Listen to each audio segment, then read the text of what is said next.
I was really excited to see how Horizon Zero Dawn, the 2017 PS4 title, played on my RTX 2070 Super.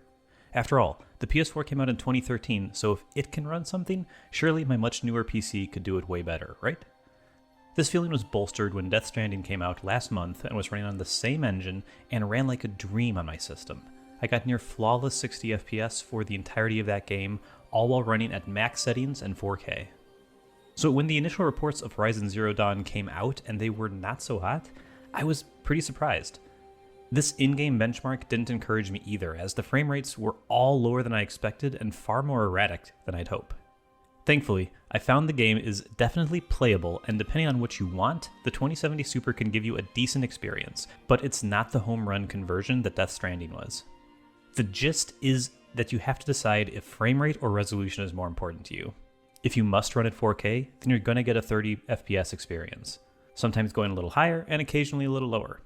If you want 60 FPS, then you need to drop down to 1440p. If you want to play at anything higher than 60 FPS though, you're pretty much out of luck. As far as I can tell, the 2070 Super isn't going to get you into the 120 FPS range no matter what settings you're toggling. I ended up playing the game on ultra settings, but with a couple things toggled down to high based on Digital Foundry's optimized settings.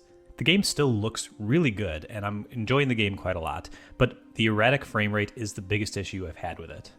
One big problem is that the in-game frame rate limiter is just broken, I think, as the 30 FPS cap seems to be an actually 29 FPS cap, and the 60 FPS cap is really a 58 FPS cap. These mean that the game runs out of sync with your monitor and appears more erratic than it actually is.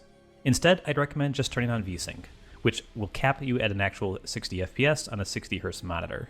At 1440p, the game held this pretty well, although there are regular stutters below this as the game streams in new data. I'm playing off a fast SSD, and I don't have this in other games, so I'd expect this to be quick, but it's definitely an issue here. When I played at 4K, the game hung out around 30 FPS most of the time, sometimes dropping lower when there were a lot of characters on the screen. I think this is a CPU limit though. I'm running an Intel Core i5-9400, which is good, but not amazing, and I think that's the bottleneck, not the GPU, so your mileage may vary. One other thing I noticed is that the cinematics seem to try to play at a locked 30 or 60 FPS.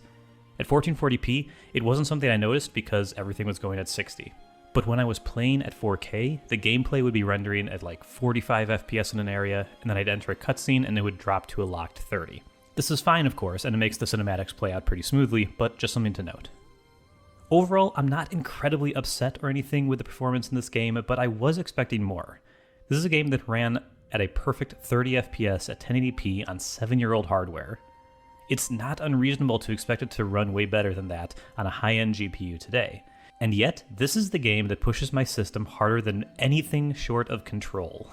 And that game has ray tracing and a bunch of other effects that make the heavy load make more sense. I love Horizon Zero Dawn. I loved it when I played it on the PlayStation 4, and I'll definitely keep going.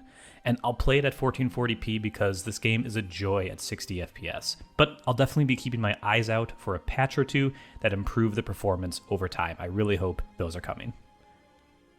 Anyway, that's it for today. Hope you enjoyed this commentary over the performance benchmarks. They just post the benchmarks. But if you enjoyed this, give it a thumbs up, subscribe, let me know in the comments, and I will see you here for the next benchmark on Birch Tree Gaming.